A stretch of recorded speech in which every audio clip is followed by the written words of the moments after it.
before we start, we want to welcome Mr. Brian Hardgroove from Public Enemy, and we want to give you a little bit of backstory, sir. Just give us a little bit of backstory about your expertise in the music industry, how long you've been. Your resume is huge, so it would take about an hour to talk about all the great things that you've done.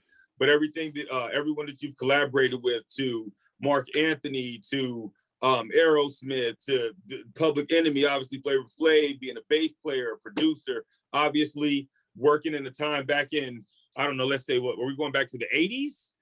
We're going back to the 80s? No. Public Enemy started with just three guys.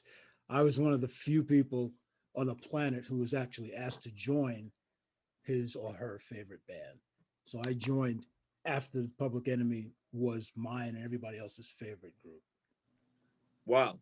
Well, can you give us a little bit of backstory for some of the younger individuals? I know we're mixing ages and stuff in here in all walks of life, but for some of the younger youth that may not know the history and the story about what that did for music in that era and what it was like recording and some of the gear you had to use and some of the obstacles in that time being such a super group. Can you explain a little bit of your history and how you came up in the game, sir? Well, I'll have to make it very short. The technology at the time was still tape based. Samplers were new. The Bomb Squad, the production team was basically Chuck D, Hank Shockley, Eric Sadler, and Hank's brother Keith. And those records were historic in that it was music that was sonically challenging to a lot of people, that supported a message that challenged our society. So the technicalities, the technology of making the record, when the record was being made, was changing rapidly into what it looks like now. But Public Enemy did have one musician in it prior to me joining, and that was Eric Sadler. And Eric's musicality is what permeated that music.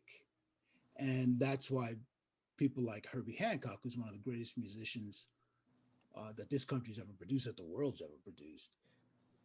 That's why Herbie and people like him dug Public Enemy, and we had conversations about working together. They never really got to it. But so my interest in Public Enemy was primarily because of the lyrical content. Musically, it was very aggressive and satisfied a lot of what I liked in music. But the content was the draw for me. So I'm actually hoping I'm answering a number of the questions you sort of like touched on. Sure. And so that was the draw for me. I grew up in Hollis, Queens, so I was surrounded by, the biggest rap group, which is Run DMC, and I'm currently doing an album with DMC. And but my draw to the genre wasn't ignited until Public Enemy hit the scene, which was in '87, because the subject matter is what that attracted me, and then musically, everything else then fell into place. So I had been traveling the world before Public Enemy was even created. So a lot of people make the mistake of thinking that that's my background, that PE or hip hop generally was my background. I had a career before Public Enemy, but my career became legitimate in joining Public Enemy, and then all the things I was able to do after that. So without me going on too long, did I touch on the couple of things you just asked me? No, absolutely. Thank you. And so when you do that, so with that space right now, we're talking about a particular genre, really, hip hop, all the stuff in that, Queens, New York. That was a time where we were really starting to see a cultural impact made in that space. But then you go and you cross collaborate in genres with Aerosmith, and then you cross it in Mark Anthony. We're in the Latin music now in that fusion. So what was that transition like, and what was the inspiration to go from where you started to be able to break into different molds? Yeah, interesting. When Run DMC started working with when they did Walk This Way, with Aerosmith, that was shocking to a lot of people. You know, a lot of folks viewed hip hop and rock, and you know, Aerosmith is one of the best rock bands this country's ever produced. And a lot of people in America view those two things as different, and they're not different. Daryl, DMC, he and I both grew up in Hollis, and we heard all of the big, we had, you know, in New York City, anything that's being played anywhere in the country gets played in New York, even country music, even though there were no country stations in New York. We did have one briefly for a couple of years, but we heard everything. Daryl and I grew up listening to the Ohio Players, Earth, Wind and Fire, the Carpenters, yes, ABBA, and everything else that was popular. You know, that's what we grew up listening to. So when DMC worked with Aerosmith, it was not an anomaly for them. It was just an anomaly for the music industry, which had been aggressively segregating everything. But it was a natural step. Um, so that's that's my view of that particular combination. My working with Mark Anthony, um, that came from a very different angle. As I said earlier, I had a career as a bass player even before Public Enemy was ever conceived of, and that career served me when uh, David Byrne from the Talking Heads. I'm sure you guys know who that is. David Byrne had got a contract from Warner Brothers for he went into an agreement with Warner Brothers for his own label.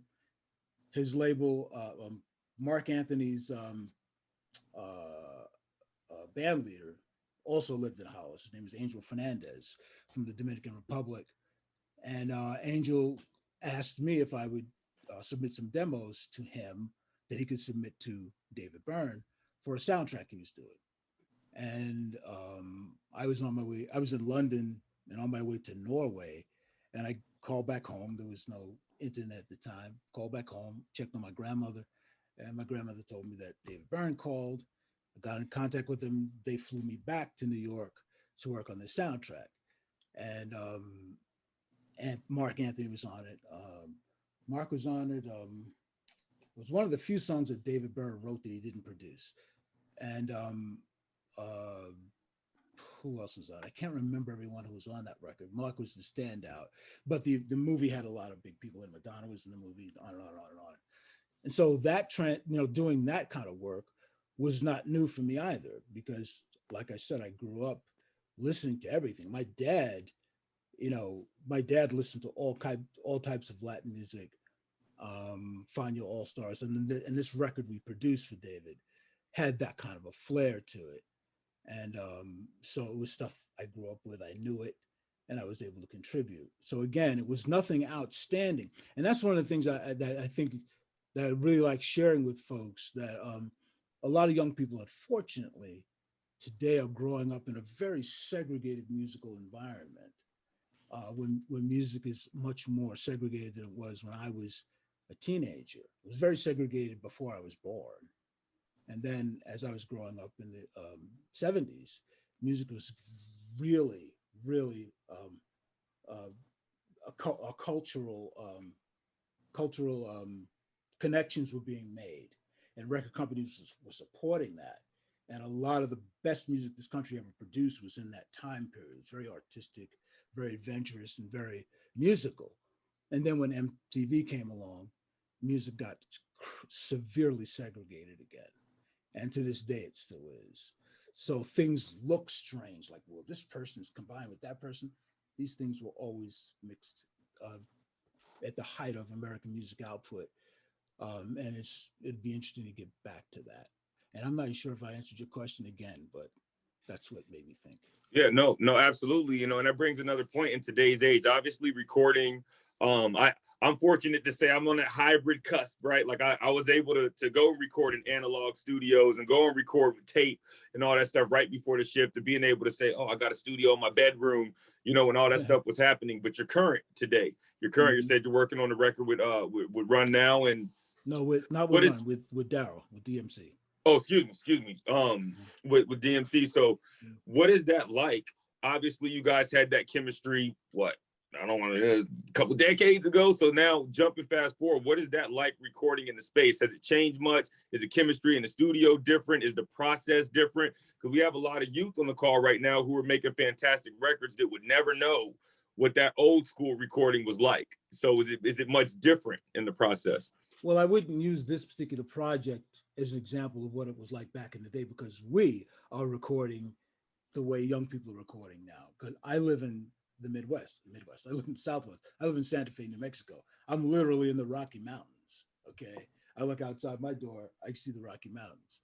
Um, Daryl is in New Jersey, I believe, and Johnny Juice, who is an incredible DJ. He's in New York. He's still back in close to the neighborhood.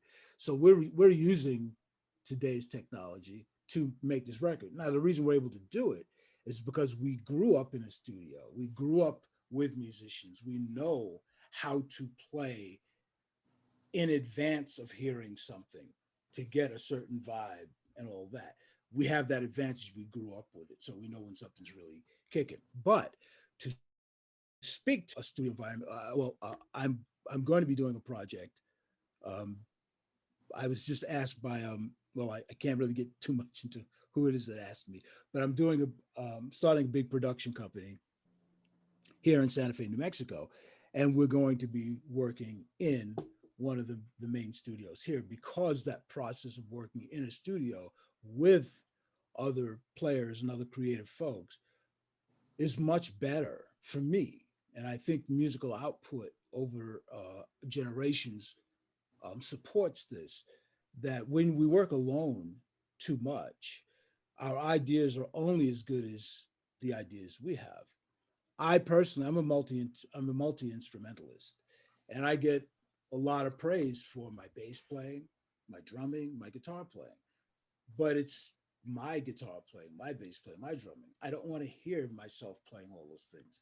There are people who want to do that because they like to be able to say, "I played everything" or "I produced everything."